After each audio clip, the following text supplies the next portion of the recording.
Chilling Tales for Dark Nights.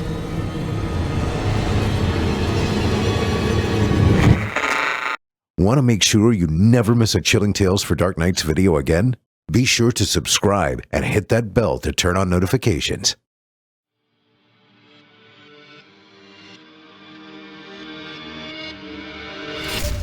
Welcome, dear listener, to Fear from the Heartland. I'm your host, Paul J. McSorley.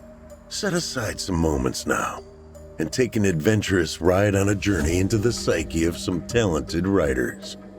They will dig into your being and titillate you. Oh, I love that word, titillate.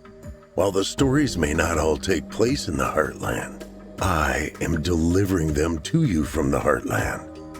My intention is to strike fear and confusion into the mind, soul, and yes, the heart. This is Fear from the Heartland.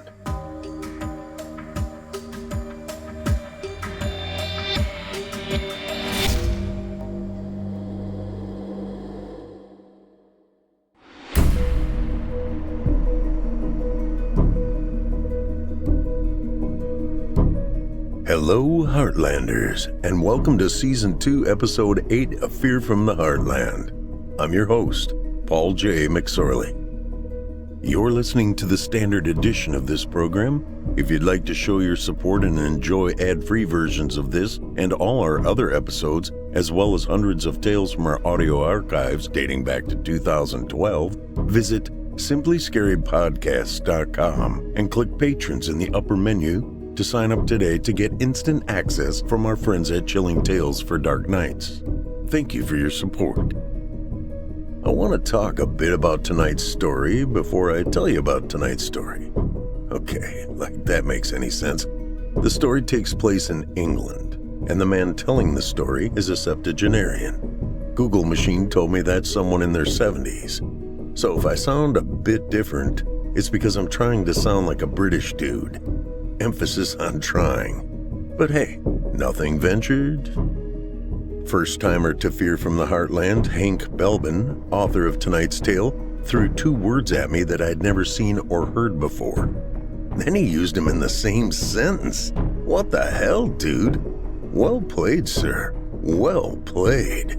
I'm going to try to fit pedunculate and epiphytic into my everyday vernacular. The few friends I have will disown me. Wifey may also. Nah, she's used to me being weird. Thanks, Hank. Anyway, let's get after it. Liam has hidden a dark secret that he has denied since he was 6 years old. But after he becomes lost in a deep and dark forest, he is forced to confront what he has done to his brother by a malevolent entity lurking in the trees. And now, for your indulgence, The Pale Man in the Woods by Hank Belbin.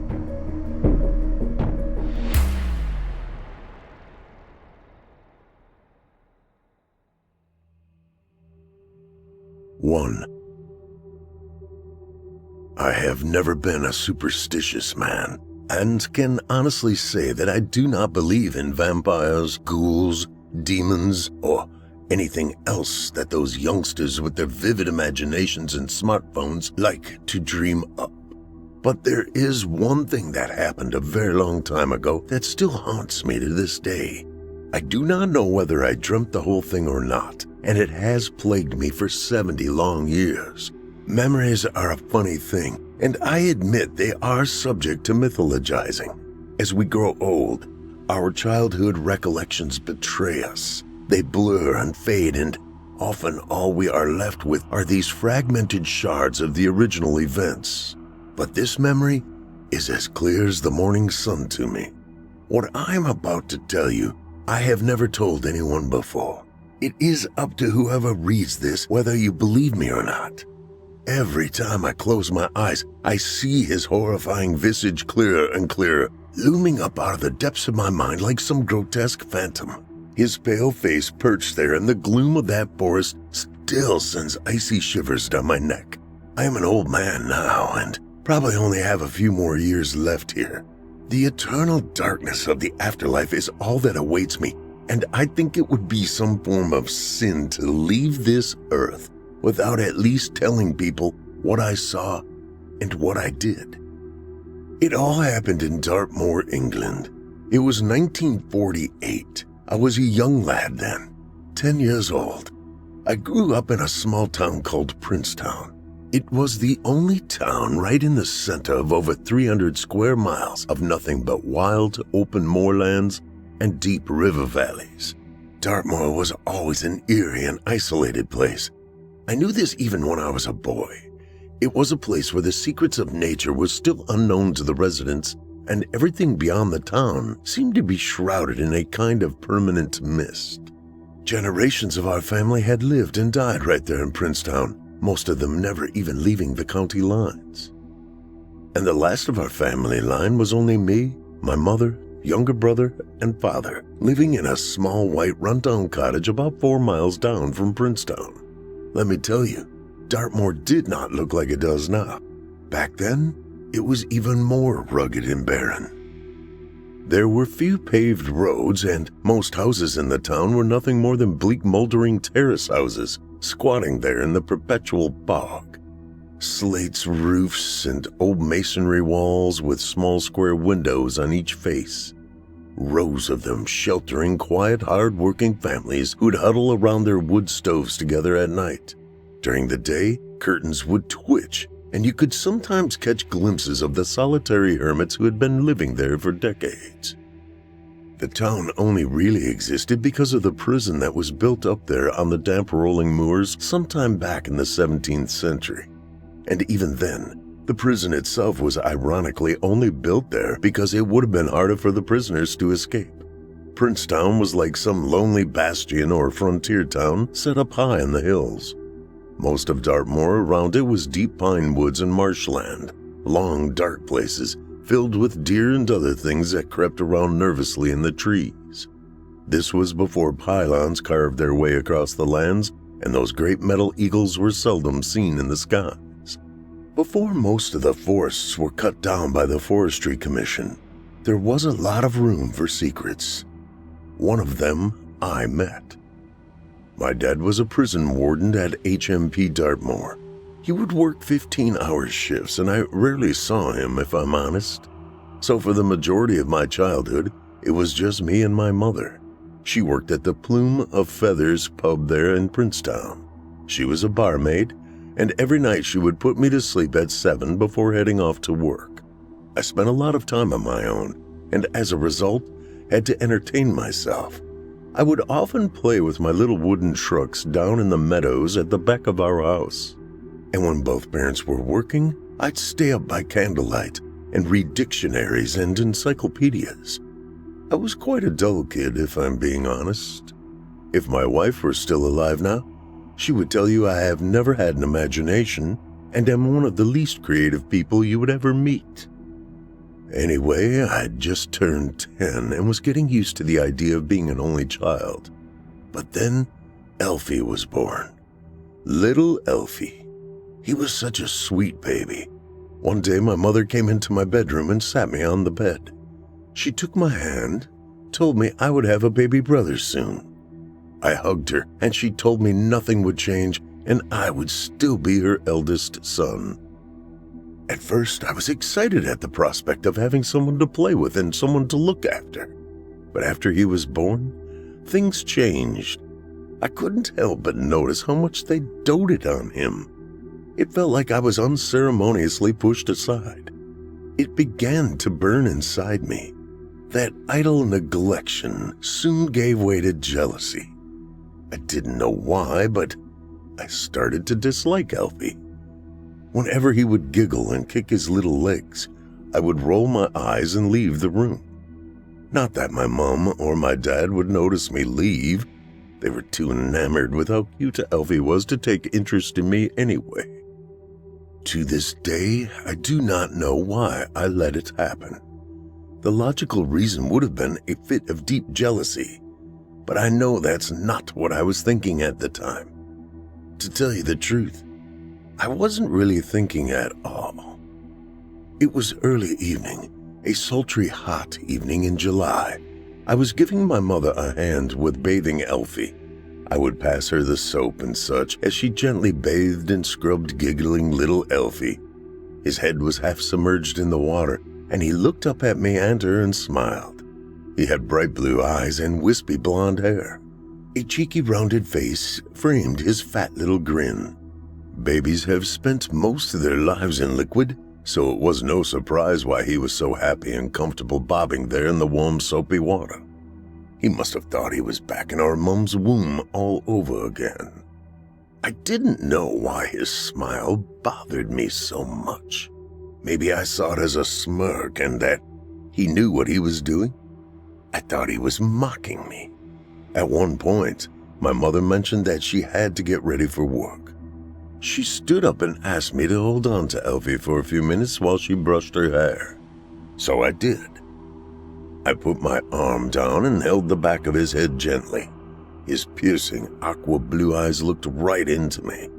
He waved his arms excitedly and chuckled, spewing water from his mouth as he did. He was such a sweet baby. It was then that I decided I needed to get a towel to dry him off. My mother didn't have long before she had to leave for work, and we had to dry him down before putting him to bed. So I sat him upright in the bath and left the room. Then, without thinking, I went and sat on the end of my bed and waited. I don't know why I did that. A few minutes later, I heard my mother's screaming echo down the hallway, this agonizing weeping that made me shudder. "No!" she bellowed. "Elfie, no, God, no!" She screamed that over and over. She then burst into my room holding Elfie. He was no longer giggling. His pale, lifeless body hung from her grip like he was a wet towel. "What did you do?" she screeched at me. "What did you do?" I couldn't say anything. There was a thick, squelching lump in my throat, stopping me from talking, and I couldn't even look at her. My skin tingled and I felt sick. All I was thinking was, "Liam, why did you do that?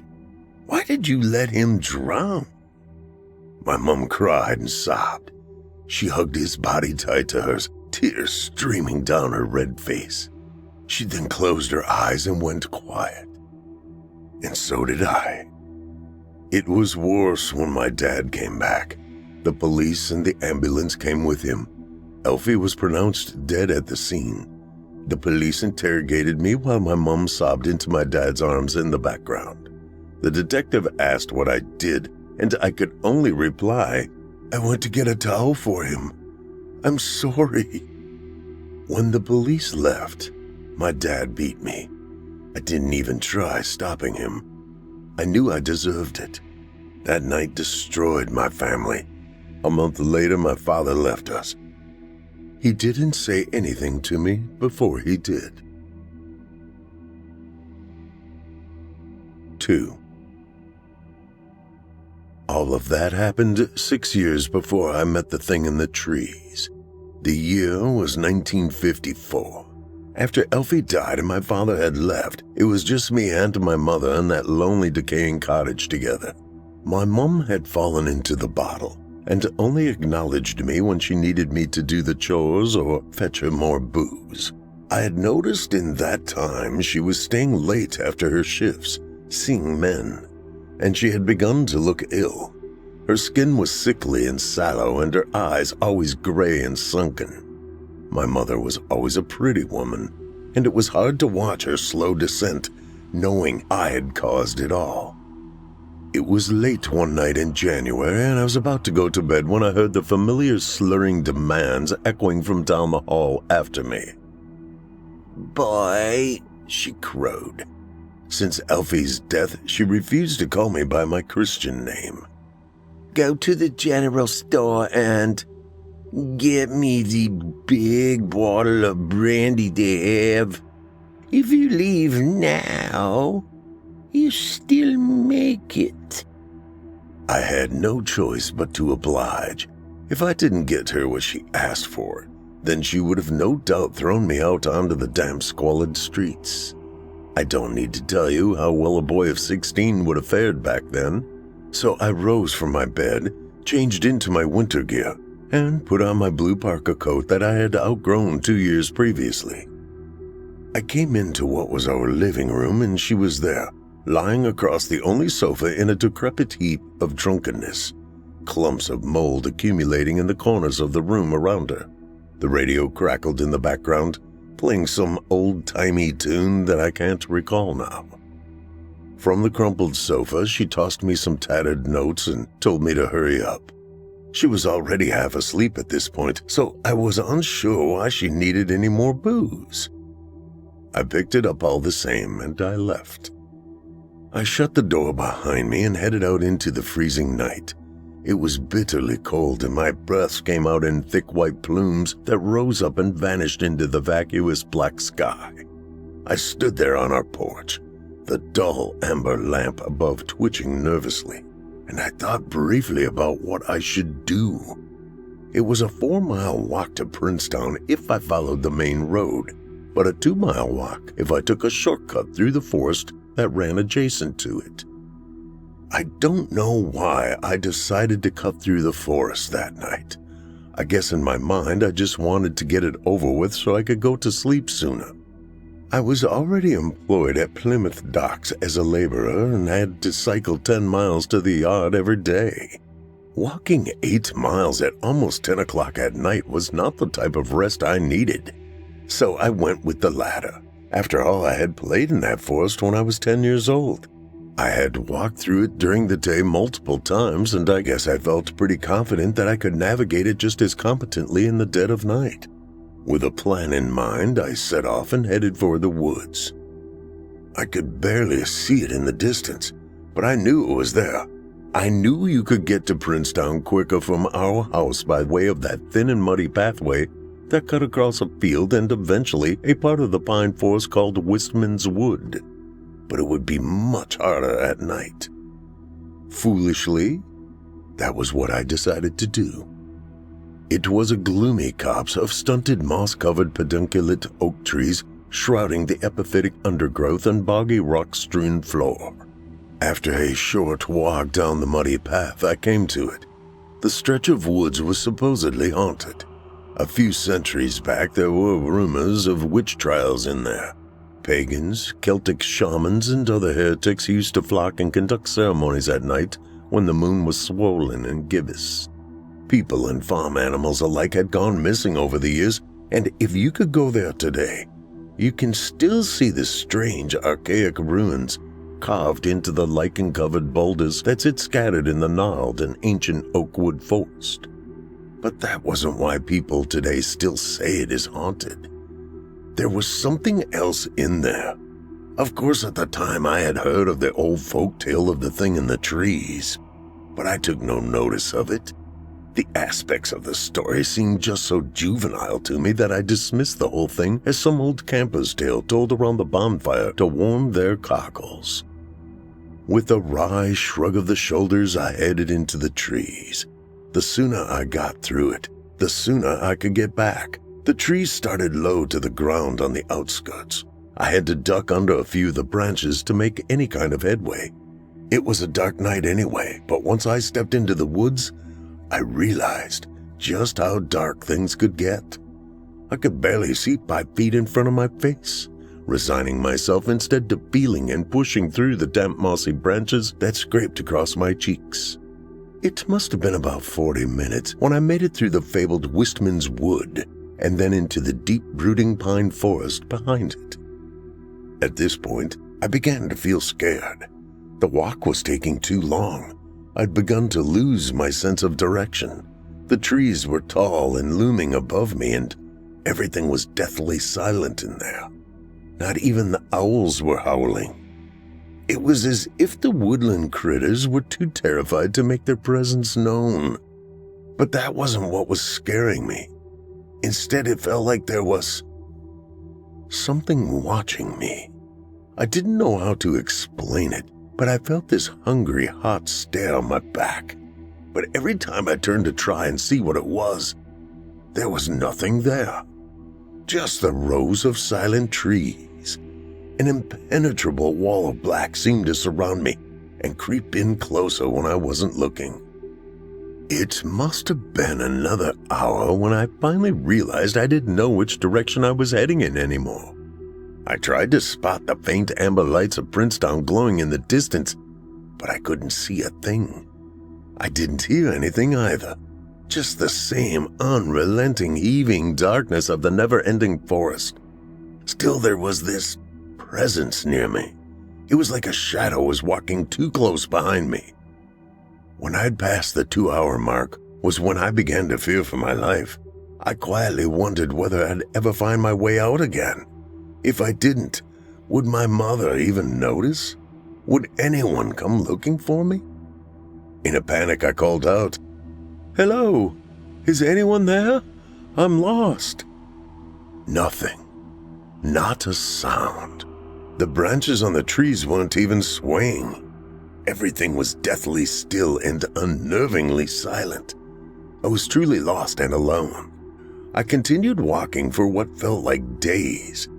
My stomach was rumbling and my legs began to ache with the constant timid stepping over the rocks and fallen trees. At one point, I leaned against a tree and buried my head in my forearm, thinking hard about what I should do. I'd called out a few more times, but still heard nothing back. The nighttime air was freezing my joints and making my exposed skin go numb. I closed my eyes and tried to imagine myself in front of a warming fire or wrapped up back in my bedsheets. Then, as I dreamed of roaring stove fires and comfy sofas, I heard something come from behind me. "Liam, Princetown is this way," it whispered softly. My eyes bulged open and I darted around to face it. Numbing fear gripped me, but when I peered back into the darkness, there was nothing. "Hello? Is someone there?" I asked quietly, trying not to sound scared. Was the tale true after all? I thought.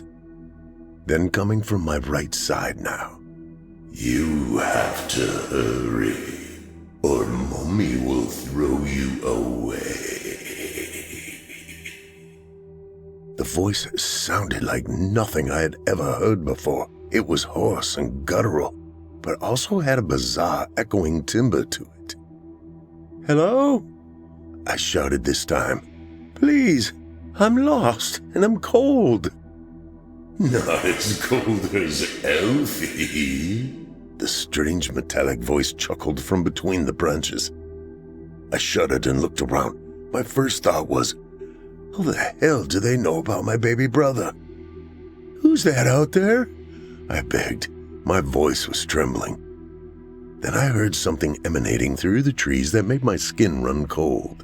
Slowly, rising out of the ruddy darkness of the forest, I heard a baby crying. A feeble wailing that only babies can do. It cried and cried, the noise of it all rising into a crescendo around me. I looked up and tried to pinpoint where exactly the sound was coming from, but it was too hard to tell. "Please, sir, I need to get out of here," I said. After a few moments of the baby crying, I heard that horrible alien voice once more. "Follow the baby, and you will get out." So I did. The noise of the cry distilled and focused in one direction. I started chasing after it. As I climbed over the dead, decaying branches and through the cold leaves, I thought of Elfie again. How did this person know about Elfie? I wondered. As I moved deeper into the woods, I began to hear another sound. It was unmistakable to me, a sound impossible to forget. I heard my mother's agonizing wails the night Elfie died. That sound was etched into my mind forever, and I heard it all over again in the center of the long dark woods that I couldn't escape. Without warning, I began to howl. The noises of baby Elfie crying and my mother keening assailed my ears and made me break down. "Mom, I'm sorry. I'm sorry," I shouted in reply, but they continued crying and sobbing in the blackness. "Please, Mom, I didn't mean to. I'm sorry." They didn't stop, so I wiped the tears from my blistered face and continued walking. I didn't know what direction I was heading in, but at that point, it didn't seem to matter anymore. 3. For what felt like days, I continued wandering around in the darkness, all of it an endlessly repeating cycle of tree trunks and gulches, hills and moss-covered stones. I was so sick of it all. I was so tired that I couldn't even lift my head to glance forward at my plight. Instead, just this relentless stream of moss and puddles drifted below my feet. The air was raw and wretched against my skin. The icy clasp of death seemed to be clawing its way under my coat now. I was beyond cold. The ghosts of my past crying had subsided. I only heard them faintly in the distance now. I continued walking. I walked and walked. Then my feet began to slow and drag across the primal earth. I began to stumble. Soon I wasn't walking anywhere. I remember this part clearest of all. I then conceded defeat and sat down at the base of a giant ancient pine tree and just stared off into the inky darkness, almost accepting my fate now. I sighed and leant back. The bark of the tree scraped against my legs and back, and the earth below me was much colder than the air, but I didn't care anymore. I thought I was going to die in there.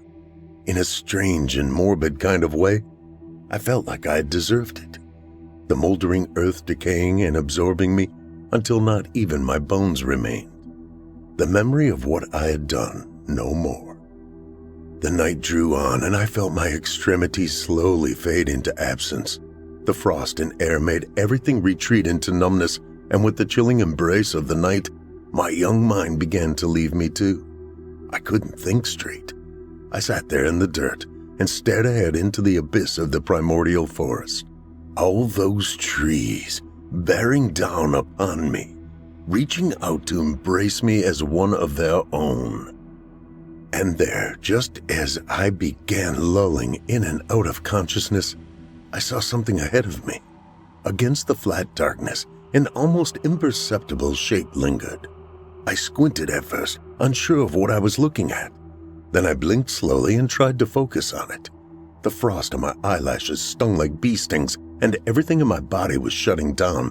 But still, I saw something there. It was a tall and pale figure there amidst the knee-high grass and lichens. It was looking right at me, but it didn't look with eyes.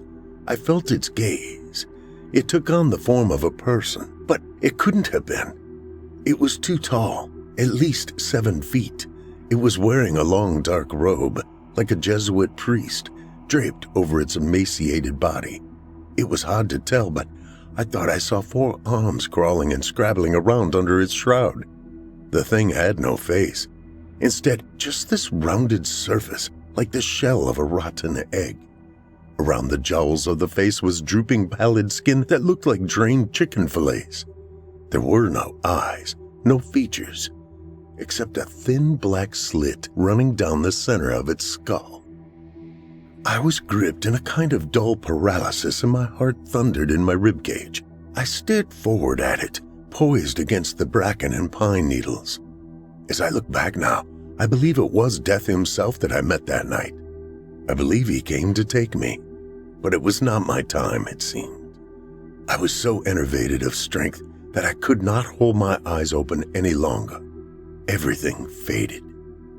The thing came towards me, looming up out of the lightlessness of this horrible night.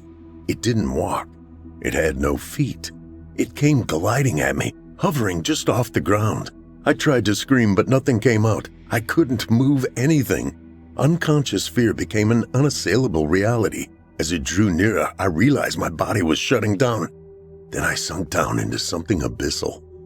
I felt the world falling away from me. In the deepest pit of blackness, I had only a vague awareness of my utter terror. But death never came for me. Something else did. 4. Sometime later, I awoke in a daze and felt curiously warm somehow. My thoughts were fuzzy and I couldn't focus properly. Surely, slowly, my eyes blinked open for the first time in a long time, and I looked around. It wasn't the forest anymore. I was somewhere else now. As my eyes adjusted to the light, I saw that I was on my back, laying on a sofa of sorts. There was a thick sheep's wool blanket draped over me, and I couldn't move any of my arms or legs. I was inside now. The room I was in was glowing with warmth. Candles twinkled on the windowsills, and the floor was made from this thick oak that seemed to absorb the light from them. In the corner of the room, crackling away, was a roaring stove fire. The flames rolled and danced over the logs in the peripheries of my sight. It was all a miasma of heat and scents. It smelt like matches and copper in there. I tried to rise from the bed but stopped myself when I noticed a huge figure sitting on a stool by the fire before me. Is that him? The thing in the trees? I thought. The shadow of its bulk cast across the floor towards me. Fear gripped me once more, and I didn't make a sound that would alert it to my awakeness. I laid there, looking across at it, unmoving, unsure of what to do. It had those same dark robes that draped over its immense stature. The thing looked like a grizzly bear hunched over in a duvet.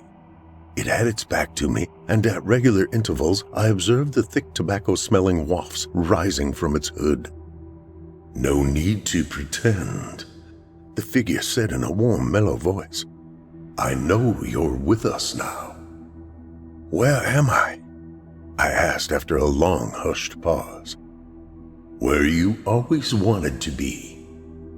"Where's that?" It never looked at me. It just stared into the flames of the wood burner and sucked away sullenly on its pipe. After a drawn-out silence, it craned ever so slightly towards me and said, "You have carried something for a long time. What is it?" I saw no point in lying anymore. I knew what he was talking about. If it were the same thing from between the trees, and I believe it was, then he already knew about Elfie, about what I did. So after a teary gulp, I spoke. "I did something very bad," I muttered. "What?"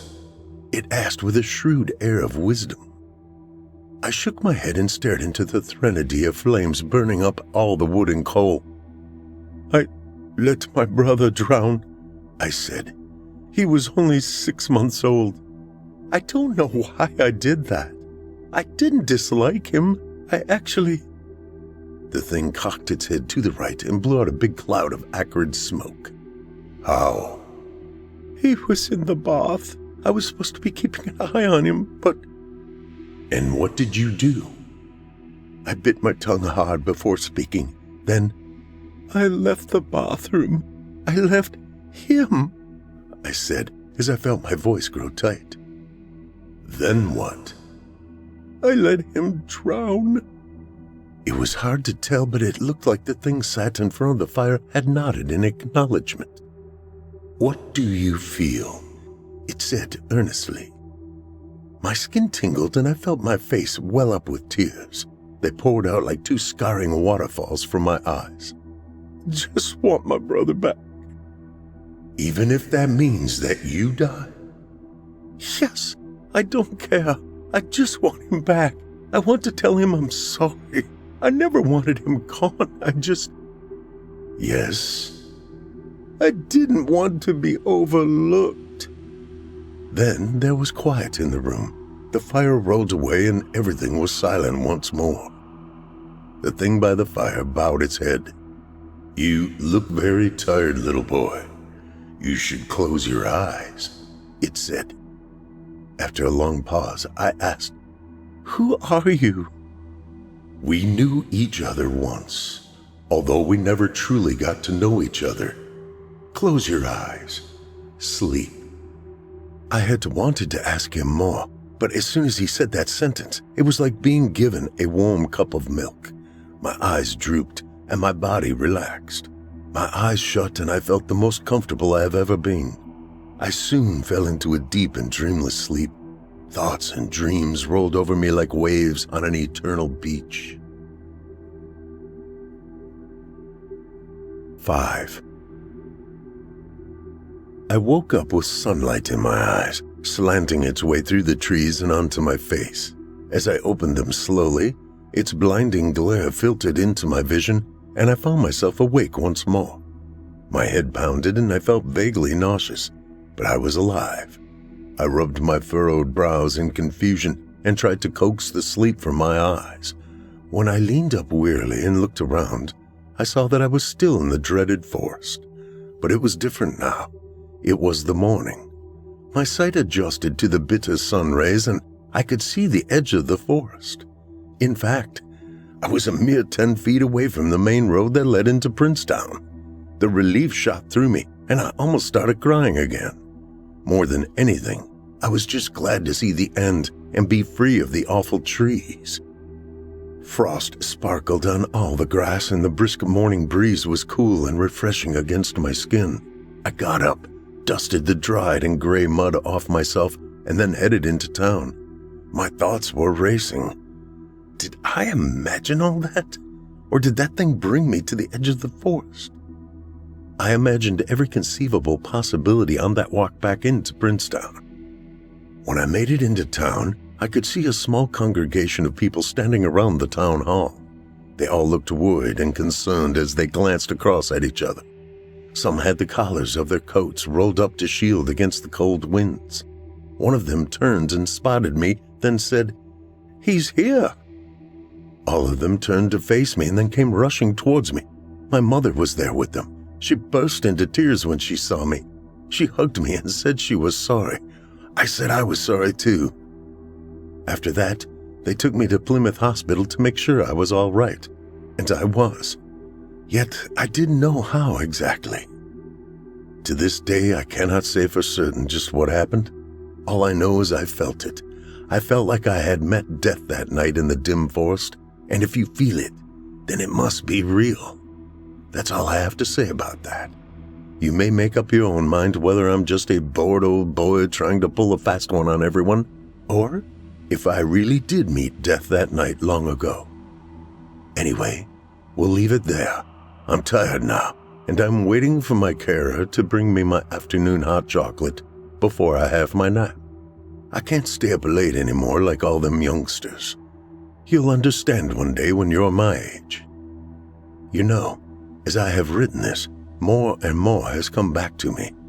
I don't think dying is such a bad thing after all. As I become more senile and infirmity creeps ever closer, I must confess, I am sad to see all of this end. But I'm also optimistic for what lies on the other side of death. I hope Elfie is there. I hope he forgives me.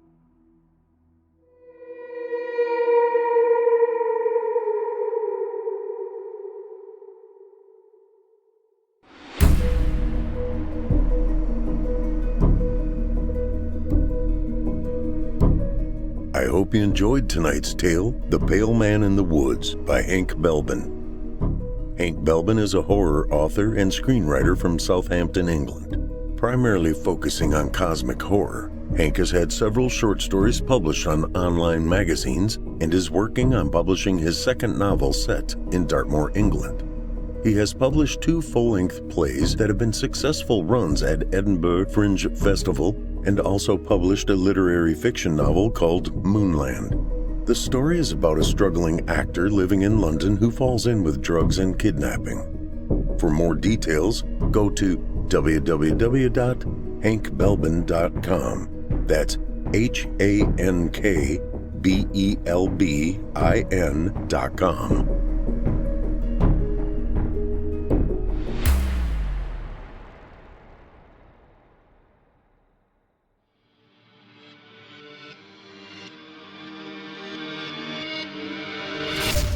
If you enjoyed tonight's story hosted by yours truly, Paul J. McSorley, you can search my name on Chilling Tales for Dark Nights on YouTube for additional previous stories. If you'd like to hear more lengthy tales, be sure to take a look at my audiobooks.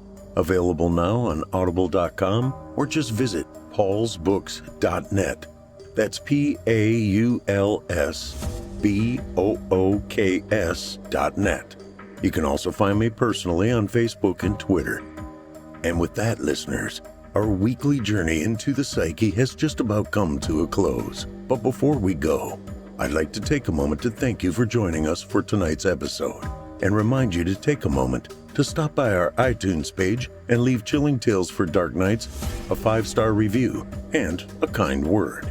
And follow us on Facebook, Twitter, and Instagram if you haven't already. And of course, subscribe to us on YouTube, where you can find an archive of our work going back to 2012. And consider signing up as a patron at our website, chillingtalesfordarknights.com, to show your support and get all of our content ad-free. I'm your host for Fear from the Heartland, Paul J. McSorley. I've enjoyed the titillation tonight. Ooh, there's that word again. Thank you for joining me. Hope to see you again next week at Fear from the Heartland.